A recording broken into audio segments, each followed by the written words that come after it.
जय माता दी दोस्तों सर्वपितृ अमावस्या साल 2025 में 21 सितंबर दिन रविवार के दिन मनाई जाएगी। इस दिन अमावस्या दिन और रात अच्छे से मिल रही है। 2 दिन की अमावस्या नहीं है, कोई संशय नहीं है। बड़े भाव से आप अमावस्या तिथि के सभी कार्यों को संपन्न कर सकते हैं। ये दिवस वैसे भी पितृ विसर्जन के रूप में जाना जाता है, यानी कि आज के दिन पितरों की विदाई होती है। और पितरों की प्रसन्नता के लिए हम सभी को पितृपक्ष से संबंधित जितनी भी क्रिया होती है उन सभी को अमावस्या तिथि पर भी विशेष तौर पर करना चाहिए। इस दिन उन सभी पितरों के निमित्त श्राद्ध क्रिया संपन्न की जाती है जिनकी तिथियां हमें ज्ञात नहीं होती है। और भूले बिछड़े जितने भी लोग हमारे जीवन से गए हुए होते हैं उन पितरों को ध्यान करते हुए हम श्राद्ध क्रिया संपन्न करते हैं। आज के दिन अपने घर में सफाई करना न भूलें। अपने तन की भी सफाई, यदि आप पितृपक्ष के नियमों का पालन कर रहे हो तो बाल में शैम्पू लगा करके सर से स्नान करना, नाखून को कट करना, इन सभी क्रिया को सर्वपितृ अमावस्या के दिन विशेष तौर पे की जाती है। और अपने घर से एक थाली सूखा अनाज दान के रूप में जरूर निकालें। दान की वस्तुओं में सूखा अनाज में सभी वीडियोस में हम बताते रहते हैं, जिसमें दाल, चावल, आटा और इसके अलावा ऋतु के अनुसार जो भी फल और सब्जियां हों, और साथ ही मिष्ठान में गुड़, शक्कर, बतासे या दूध से बनी मिठाइयाँ, इसके अलावा दूध, दही और साथ में दक्षिणा रखना ना भूलें। इस तरह से इन सभी वस्तुओं को आप सर्वपितृ अमावस्या के दिन दान के रूप में जरूर निकालें। इसके साथ ही आज के दिन आपको पंच जीवों के लिए पंचबली के रूप में भोजन अपने घर से बना हुआ जरूर दान करना चाहिए, जिनमें देवता, गाय, कुत्ता, चींटी और इसके अलावा कौवा, इन सभी के लिए आज के दिन भोजन जरूर बनाएं। माता लक्ष्मी की प्रसन्नता के लिए अपने घर में खीर बनाएं, पूड़ी आज के दिन विशेष तौर पर बनाएं। और इन सभी को आपको माता को पहले भोग लगाएं, फिर गाय, कुत्ता, इन सभी को भी आप ले जा करके थोड़ी थोड़ी संख्या में दे करके आएँ। और के दिन आपको अपने घर में दीपदान जरूर करना चाहिए। दीपदान में जैसे कि पीपल के वृक्ष के नीचे दीपदान अमावस्या तिथि पर करना अत्यंत शुभ परिणामदायी रहता है। शिवालय जाकर के भगवान शिव का अभिषेक, पूजन, दीपदान करें। आज शिववास भी है, जैसे में भगवान शिव की उपासना करने से भी हमें शुभ फलों की प्राप्ति होगी। इसके अलावा अपने घर के मुख्य दरवाजे पर दीपदान करें, पितरों के निमित्त चौराहे पर दीपदान करें, पवित्र नदियों में दीपदान करें, माँ तुलसी के बिरवा के पास दीपदान करना न भूलें। अपने घर में किचन में पानी रखने के स्थान पर दीपदान जरूर करें। इन सभी प्रमुख जगहों पर आपको दीपदान अमावस्या तिथि पर विशेष तौर पे करना चाहिए।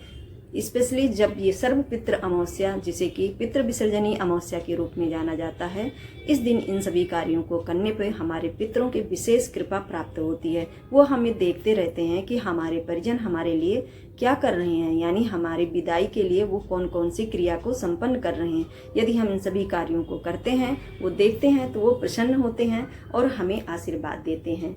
पितरों की प्रसन्नता से ही घर में सुख समृद्धि आती है और वंश परंपरा बनी रहती है। ऐसी मान्यता है, पितृ दोष होने से मनुष्य के जीवन में वंश परंपरा, वंश वृद्धि रुक जाती है। तो ऐसे में इन सभी कार्यों को हमें अपने जीवन में करते रहना चाहिए, तभी इसका शुभ परिणाम हमारे जीवन में प्राप्त होता है। माता रानी के स्वागत की तैयारी आज के दिन घर की साफ सफाई करके जरूर करें। घर में मुख्य रूप से पॉजिटिविटी लाने के लिए आज विशेष प्रकार की धुनी आप प्रयोग में जरूर लाएं। जैसे गाय के उपले को आग बना करके इसमें तेजपत्ता, लौंग, इलायची और साथ में काली सरसों, पीली सरसों, बतासे, देसी घी, कपूर, इन सभी को आपको आग बना करके उसमें 5 या 7 बारी डाल करके पूरे घर में आपको धुनी देना चाहिए। इससे नज़र दोष भी हटता है और अपने घर में सकारात्मक ऊर्जा भी आती है। भगवान के मंदिर के पास भी दीप इन सभी धुनी को देना चाहिए। घर के सभी कोनों में इसकी धुनी आज के दिन जरूर देना चाहिए। शाम के समय ये कार्य करना चाहिए। दिन में पितृपक्ष से संबंधित सभी कार्य को करें, शाम में इस तरह का प्रयोग करके अपने घर में धुनी दें। और माता रानी के स्वागत के लिए आप सामान भी आज खरीद सकते हैं, कोई दोष नहीं होता है। पितृपक्ष की अमावस्या के दिन यदि आप भगवान को चढ़ाने के लिए कोई वस्तुएं लाते हैं, इसके अलावा आप एक दिन पहले भी शनिवार को भी इन सभी चीज़ों को खरीद करके अपने घर में ला सकते हैं। आज के दिन आप एक उपाय, यदि आपके यहाँ पितृदोष है और उससे मुक्ति पाना चाहते हैं तो सर्वपितृ अमावस्या के दिन आपको एक दीप चौमुखी बाती का और उसके साथ में एक सूखा नारियल लेकर के उसको बीच से आप ऐसे काटिए कि दोनों पार्ट बराबर इक्वल हो।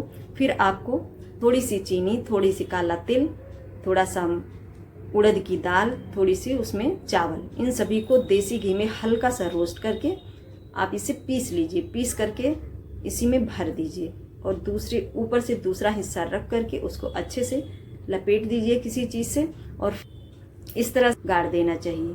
ऐसी मान्यता है वो चीज़ें जब ज़मीन के अंदर जाती हैं, बहुत सारे जीव जंतुओं के लिए वो भोजन का कार्य करती हैं और उससे हमारे पितरों की कृपा प्राप्त होती है। ये भी एक पितृ दोष निवारण के लिए एक प्रमुख उपाय के रूप में जाना जाता है। दूसरा उपाय है दोस्तों, सर्वपितृ अमावस्या के दिन सर्वपितृ अमावस्या के दिन चींटियों को भोजन कराइए। ऐसी मान्यता है कि चींटियों को भोजन कराने से 1000 ब्राह्मण को भोजन कराने का शुभ फल मनुष्य को प्राप्त होता है। उसके थोड़ा सा आटा, काला तिल, उड़द की दाल, थोड़ी सी चीनी, इन सभी चीज़ों को पीस करके मिला करके ले जा करके आप जहाँ चींटियाँ ज़्यादा आती हों वहाँ ले जा करके आपको इसे दे करके वहाँ पे छींट करके ऐसे आना चाहिए।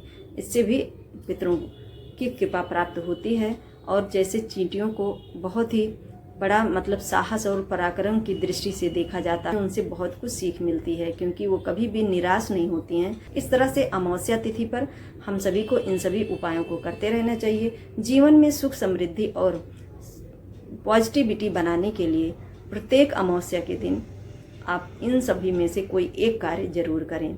सर्वपितृ अमावस्या के दिन ये सभी कार्यों को हो सके तो संपन्न करें, इससे आपके जीवन में शुभता जरूर आएगी। आज के वीडियो में बस इतना ही दोस्तों। हमारी जानकारी आप सभी को कैसी लगी हमें ज़रूर बताइएगा। चैनल पर नए हो तो सब्सक्राइब जरूर कर दीजिएगा। जय श्री कृष्णा, राधे राधे दोस्तों।